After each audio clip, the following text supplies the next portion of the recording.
नमस्कार दोस्तों, मैं Pushpendra Gurjar discovery classes Jaipur YouTube channel पर सभी मित्रों का तहे दिल से हार्दिक अभिनंदन और स्वागत करता हूं और उम्मीद करता हूं कि जो मित्र चैनल पर पहली बार जुड़े हैं वो एक बार चैनल को सब्सक्राइब कर दीजिए। फिर हम अध्ययन करते हैं और आज मैं आपको इस वीडियो में जो लेकर आया हूं वो मेवाड़ का इतिहास के संदर्भ में हम पढ़ेंगे। फर्स्ट वीडियो हम डाल चुके हैं जिसमें गुहिल वंश की स्थापना कैसे हुई, किस वंश से संबंधित थे, वो जानकारी मैंने बताई। और आज ये सेकंड वीडियो है मेवाड़ का इतिहास से संबंधित। इसमें हम अध्ययन करेंगे मुख्यतः बप्पा रावल के बारे में और देखिए बप्पा रावल की जो इंटरेस्टिंग कहानी है उसके संदर्भ में। तो सबसे पहले आप हेडिंग लिख दीजिए मेवाड़ का इतिहास। प्यारे दोस्तों, सबसे पहले इस वंश का जो शासक हुआ वो था यानी वंश के शासक। तो गुहिल वंश का जो शासक हुए उसमें सबसे पहले जो शासक था जिसके बारे में हम अध्ययन कर चुके तो वो था गुहिल। कौन था? गुहिल, या इसी का दूसरा नाम क्या था तो गुहादित्य के नाम से भी जाना जाता है। और गुहादित्य ने कब 500 यानी 65-66 ईस्वी में इस वंश की क्या की, इसकी स्थापना की थी, स्थापना की। तो ये हम पढ़ चुके हैं। इसके बाद में जो अगले शासक हुए तो वो कौन कौन से थे? तो जैसे एक तो हुआ भोज,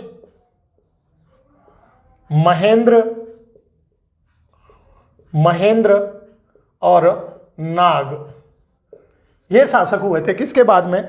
गुहिल के बाद में जो अगले शासक हुए तो भोज, महेंद्र और नाग के नाम से जाना जाता है।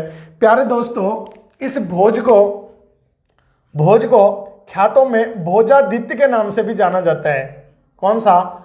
भोजादित्य के नाम से भी जाना जाता है। और नाग को इसे नागादित्य के नाम से भी जाना जाता है। कौन सा?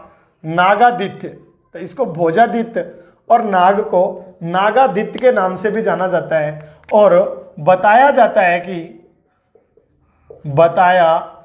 है कि यानी मेवाड़ में, किसमें? मेवाड़ में किसकी? नागदा, जो शहर है ना नागदा, तो नागदा की स्थापना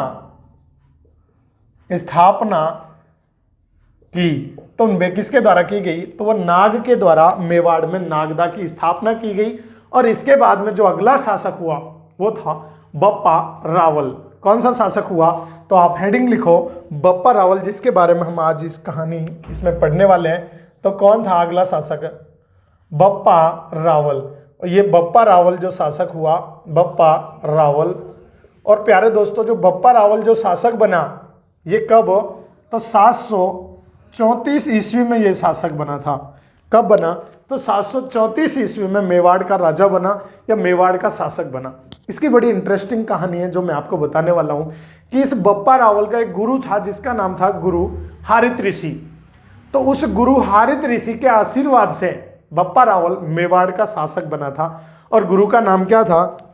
तो इसका गुरु कौन था? तो इसका गुरु था गुरु हारित ऋषि। कौन सा ऋषि? हारित ऋषि। तो इस हारित ऋषि के आशीर्वाद से, हारित ऋषि के आशीर्वाद से ये क्या बना?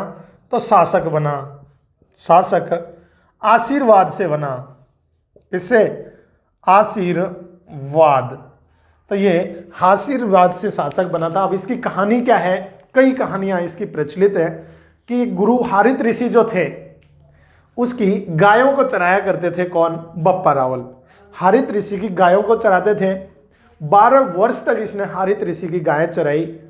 जब गुरु की 12 वर्ष तक इसने सेवा की, उसकी गायों को चराते थे, गुरु की सेवा करते थे और उस सेवा से प्रसन्न होकर के गुरु हारित ऋषि के द्वारा इसे मेवाड़ का राज्य सौंपा गया या राज्य का आशीर्वाद दिया गया और उससे मेवाड़ के शासक बने थे। कौन? बप्पा रावल। ऐसी किंवदंतियां हैं।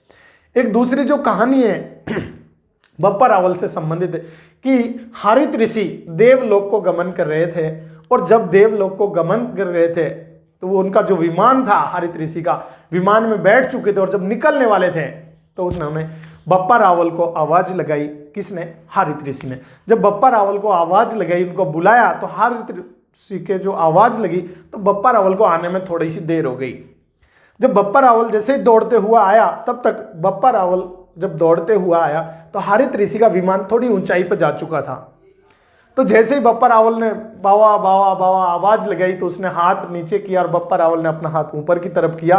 तो जैसे ही पकड़ के हाथ खींचा तो किंवदंतियों में बताया जाता है कि बप्पा रावल 10 हाथ लंबे हो गए। कितने हाथ? 10 हाथ लंबा हो गया। कौन? बप्पा रावल।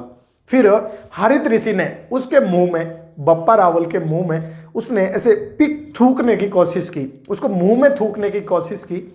जैसे ही बप्पा रावल के मुंह में थूकने की कोशिश की हारित ऋषि ने, तो बप्पा रावल का मुंह बंद था और वो जो ऋषि ने जो थूका, जो पिक थूक जिसको हम कहते हैं, वो क्या है कि उसके मुंह में न जा करके और जमीन पर गिर गया। बप्पा रावल को बाद में बताया ऋषि ने कि अगर ये जो मैंने थूका है ये आपके मुंह में जाता तो आप अमर हो जाते, आपकी जो देह है, आपकी जो काया है, ये अमर हो जाती। लेकिन कोई दिक्कत नहीं, ये आपके मुंह में नहीं गया, ये आपके पैरों के नीचे जमीन में गिरा है। तो जो आपके पैरों के नीचे जो भूमि है, ये आपके जीते जी किसी की नहीं हो सकती, आप हमेशा इसके स्वामी होगे। और फिर उन्होंने बताया कि एक जो टीला है, उस टीले पे 15 करोड़ मोहरें, सोने की मोहर दबी हुई हैं, आप उनको जाके खोदना और चित्तौड़ का जो शासक है मान मोरी, उस पर आक्रमण कर देना, उससे सेना बना करके, और आप विजयी हो जाओगे। ऐसा आशीर्वाद बप्पा रावल को किसने दिया? हारित ऋषि ने। तो बप्पा रावल ने ऐसे ही किया और मेवाड़ का शासक बन गया। दूसरी कहानी ये, तो एक तो कहानी ये हो गई कि शासक बना। दूसरी कहानी थी कि जो ये ऋषि थे, हारित ऋषि, ये राठासन देवी की पूजा करते थे। कौन सी? तो इनकी देवी थी जिसका नाम था राठासन देवी। राठासन देवी। तो इस राठासन देवी की पूजा करते थे कौन? हारित ऋषि।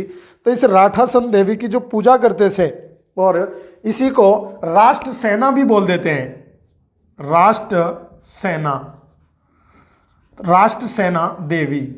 तो इस देवी की पूजा करते थे कौन? हारित ऋषि। जब इस देवी की पूजा करते थे तो इन्होंने, इस हारित ऋषि ने राठासन देवी की 12 वर्ष तक कठोर तपस्या की, बहुत पूजा की। और इधर बप्पा रावल ने भी हारित ऋषि की 12 वर्ष तक तपस्या की। उसकी गायों को चराया, दूध लाता, मंथन करता, उसको खाना बनाता, उसके पैर दबाता, फुल सेवा की हारित ऋषि की। जब हारित ऋषि देवलोक को गमन कर रहे थे तो उनके मन में विचार आया कि इस बच्चे ने, इस बेटे ने मेरी बहुत सेवा की है और मैंने आज तक इसके लिए कुछ नहीं दिया।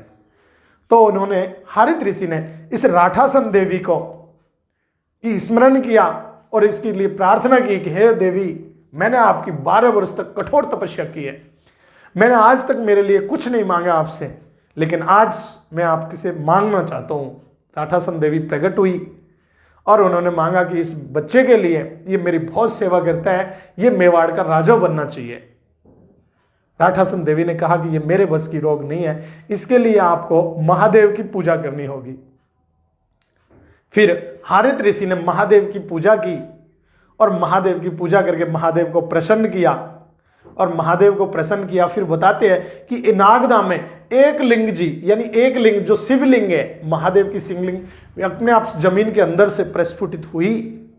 और फिर उससे वरदान मांगा तो राठासन देवी और महादेव दोनों की कृपा से इसको आशीर्वाद मांगा कि मैंने आपको इसलिए स्मरण किया है क्योंकि ये बच्चा मेरी बहुत सेवा करता है, मैंने आपकी सेवा की है तो इसका फल मेरे को मिलना चाहिए, इस बच्चे को मेवाड़ का राज्य मिलना चाहिए।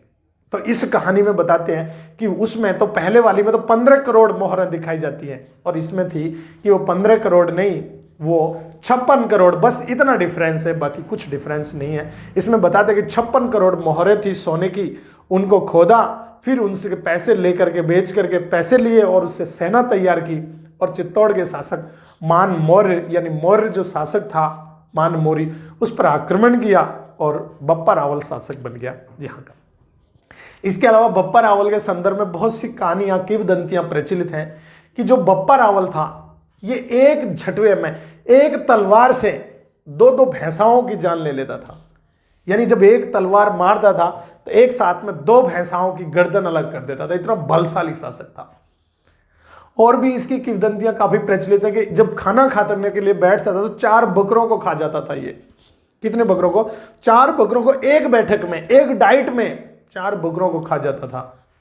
इसके अलावा बताते कि इसकी 35 हाथ की धोती थी, 16 हाथ लंबा इसका दुपट्टा था जो गर्दन में डालने का, और इसके पास जो सेना थी वो 1,72,000 इसकी सेना थी। 12,72,000 इसकी सेना थी। तो ये कुछ किंवदंतियां हैं जो किसके बारे में प्रसिद्ध है, तो ये बप्पा रावल के बारे में बताई जाती है कि इसके पास ये जो किंवदंतियां थी, तो मैं छोटा छोटा आपको बता देता हूं कि इसमें बताते हैं कि इसके पास कितनी 35 हाथ की क्या थी, तो इसके पास 35 हाथ की तो धोती थी, धोती यानी जो पहनने की होती है। इसके अलावा 16 हाथ का यानी 16 हाथ लंबा, ये लंबाई है, 16 हाथ लंबा दुपट्टा था, दुपट्टा, तो 16 हाथ लंबा दुपट्टा था। इसकी जो सेना थी, तो प्यारे दोस्तों इसकी सेना कितनी थी, तो 12,72,000 सेना थी, 12,72,000 सेना थी, हजार सेना थी। इसके अलावा ये 10 हाथ लंबा था, 10 हाथ लंबा था, तो 10 हाथ लंबा था। इसके अलावा एक डाइट में 4 बकरे खा जाता था, बकरे खाता था, 4 बकरे एक साथ। इसके अलावा एक साथ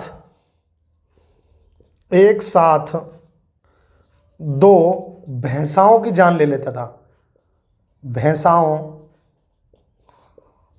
की गर्दन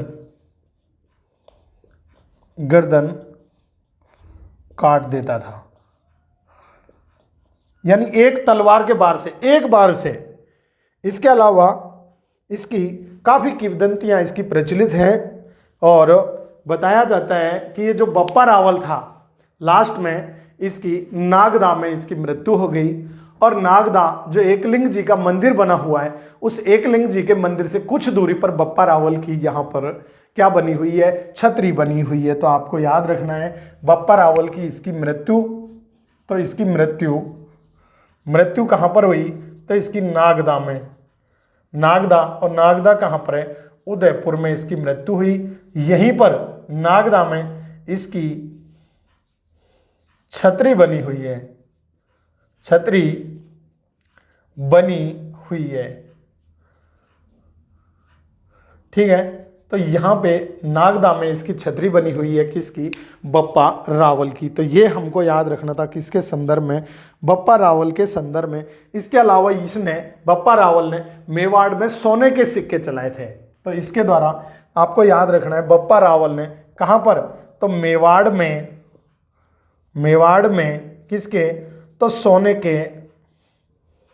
सोने के सिक्के चलाए, सोने के सिक्के चलाए, और ये थे 115 ग्रेन के थे।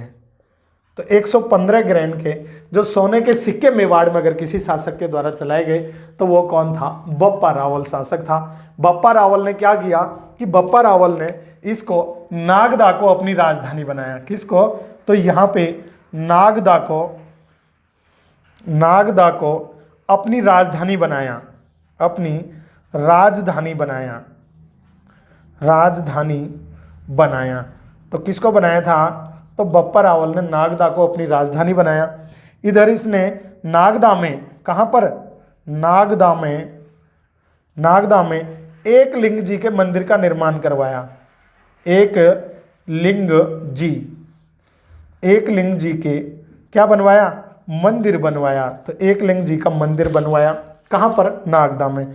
और ये एक लिंग जी मेवाड़ के शासकों के कुल देवता कहलाते हैं। तो ये किसके हैं, तो मेवाड़ शासकों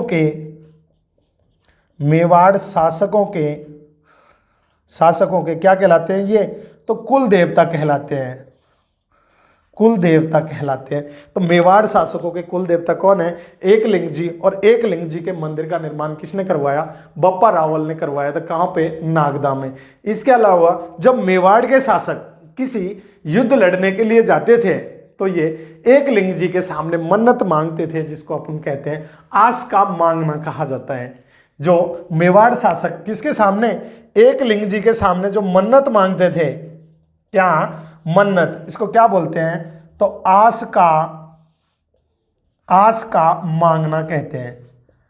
आस का मांगना यानी कोई भी काम ये एकलिंग जी को अपना, यानी एकलिंग जी को मानते थे कि इसके मेवाड़ के जो शासक कौन है? एकलिंग जी हैं, और हम उसके दीवान मानते थे। तो अपने आप को एकलिंग जी का दीवान मान करके ये काम करते थे। कौन? मेवाड़ के शासक। तो यानी इनके जो इष्ट देव थे वो कौन थे? एकलिंग जी। और इनकी जो कुल देवी जिसको अपन कह सकते हैं तो वो थी वान माता। तो इष्ट देव तो एकलिंग जी और कुल देवी, तो यहां मैं लिख देता हूं मेवाड़ के शासकों की कुल देवी। तो कुल देवी कौन है? तो वान माता। मेवाड़ के शासकों की कुल देवी कौन है? तो कुल देवी है वान माता। और कुल देवता कौन है? एकलिंग जी। और अपने आप को एकलिंग जी का दीवान मानते थे। और बप्पा रावल ने मेवाड़ में नागदा को अपनी राजधानी बनाया, यहीं पे एकलिंग जी के मंदिर का निर्माण करवाया। तो ये कहानी थी बप्पा रावल से संबंधित। मैं उम्मीद करता हूँ कि आप सभी को कहानी अच्छी लगी होगी। तो जो भी मित्र चैनल पर पहली बार जुड़े, चैनल को सब्सक्राइब कीजिए। वीडियो अच्छी लगी तो एक बार लाइक कर दीजिए। मिलते हैं नेक्स्ट वीडियो में। इजाजत चाहूंगा। जय हिंद।